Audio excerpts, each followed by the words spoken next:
There's this dude, Joel Webbon, who is a right-wing Christian nationalist extremist and a Nazi. About as far right as you get, honestly. And he has some mainstream appeal, some mainstream significance. Listen to some of the psychotic stuff he says here. This is his friend. He's doing a podcast with his friend right now. I think we've repealed the vast majority of this post-war consensus. And now the duty is to bring 100 million people this way. Mm-hmm. Yeah, and that's the work that we're setting our mind to. This might be too much of a big question. Maybe we need to dedicate an episode to this, because this is what I'm trying to figure out how to phrase it. But my idea is people who believe in the Constitution have to no longer be bound by the strictures of the Constitution so that we can save the Constitution. Otherwise, people who genuinely hate the Constitution are going to destroy it forever. That's right. That's so well said. And I don't know how. So that gets into strategy and application. Let's do that. Isn't that fascinating? These people are completely down and ready to give up on the Constitution. They're done with it. They don't want it anymore, apparently. Again, he's not a nobody. He's extremely influential on the right. Listen to this clip from Joel Webbon. My wife, right? I'm not telling you what to do, but it's my suggestion. This is what we do. I see it as our household vote, and that half of my vote was stolen from me in women's suffrage. And so my wife votes, but she votes alongside me. Correct. She votes my vote because what she's doing is, as a woman who fears the Lord and as a submissive wife, she's saying, evil men stole half of your vote and gave it to me, and I'm giving it back. His whole goal, his whole f***ing life is about trying to reverse women's suffrage. How absolutely wild is that we are here now, that people are trying to reverse women's suffrage of all things.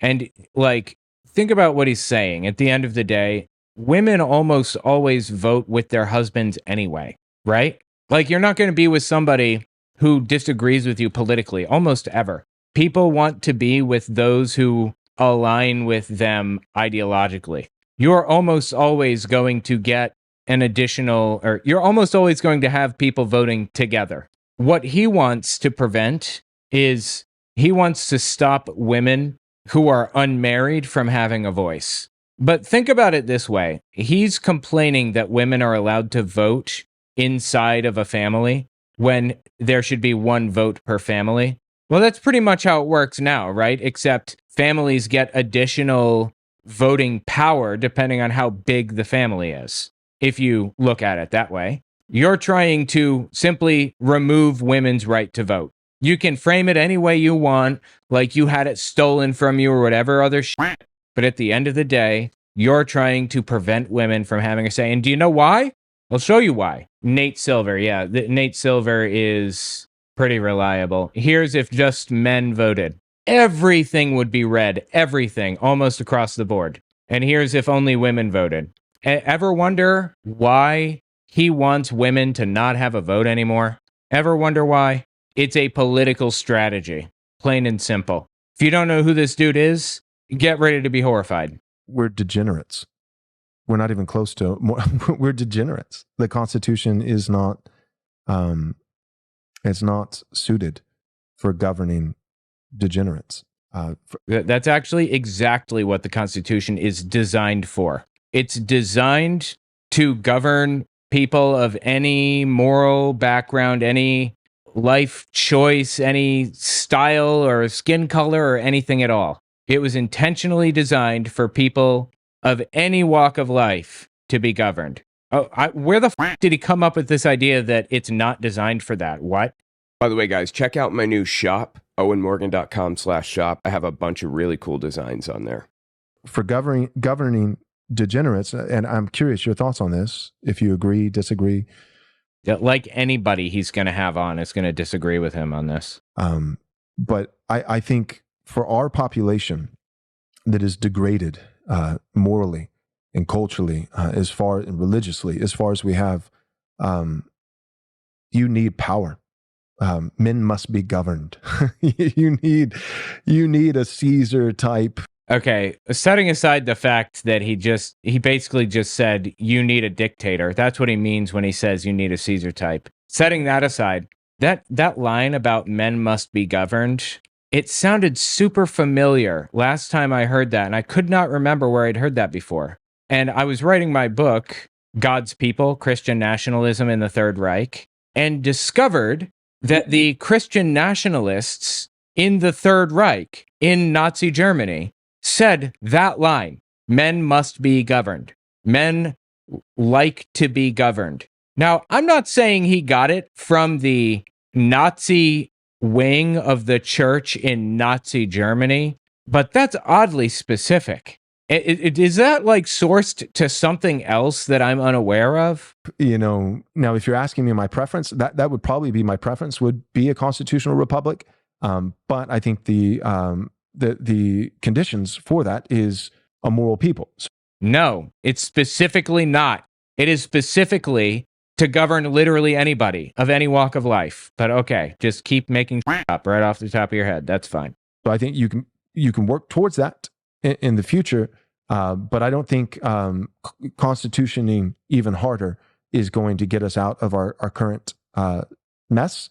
Well, see, that's the interesting part. It is. Constitutioning harder is the solution. The problem is that people are ignoring the Constitution, like this shit right here.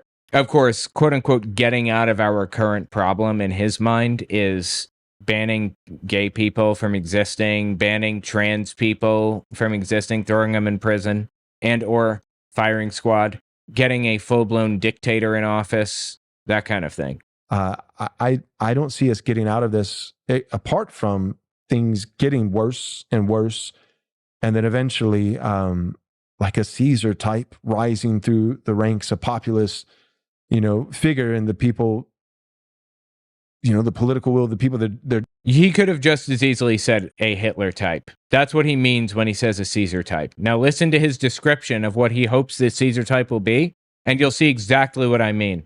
Every attribute he lays down could apply to Hitler.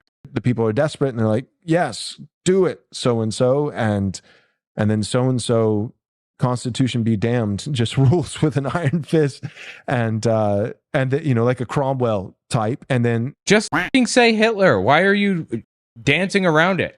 We all know that's what he means. And then you hopefully don't get his son. Maybe then you're able, and then you maybe it's just a one generation, one guy kind of thing. And maybe, but you seem okay with the possibility that that's not the case. Dictatorships tend to turn into dynasties pretty quickly. Then you have to move back to aristocracy or some other form. Aristocracy? He thinks that's the solution? The end game is aristocracy with aristocrats at the top who control everything? What? I don't understand how somebody gets to that point to hold such a position. What the fuck? You want an aristocracy and a dictatorship first? There is something genuinely wrong with this dude's brain. Listen to this one. If we had a Christian nation and women could vote, then within 50 years, we would no longer have a Christian nation. God has not designed women for warfare. And that's part of what politics is. It's really all that politics is. No, warfare is literally the exact opposite of politics. Warfare is what happens when politics fails or breaks down. Like, you can't just make up. Words have meanings. By the way, I'd appreciate it if you guys follow me on Patreon. You don't have to donate, but if you could just follow me there, it would mean a lot to me. With YouTube doing everything it does and the government going down the tubes and everything else, it would mean a lot if you supported my work. And that goes for other YouTubers as well. It's war without the blood. And I believe that the sword has been given to men. The sword is, without being crude, I think this is a fact. It is a phallus. It is. I'm sorry. This is so f***ing weird to me. What the f*** does he mean by that? Why would he say that? It's assigned by God to men. I think nature shows that. I think scripture shows that. So both natural revelation and special revelation.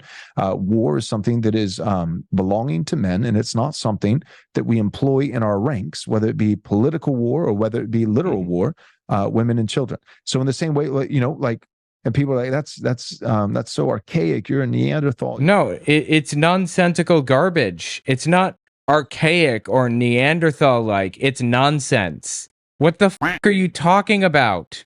You're so, primitive and chauvinistic. You won't let women vote. Well, our society doesn't let 5-year-olds vote. yet. I pray that it, that it stays that way. But we It don't could let change, but children. yes. So women are like 5-year-olds in his mind, is what he's saying. Women are like 5-year-olds.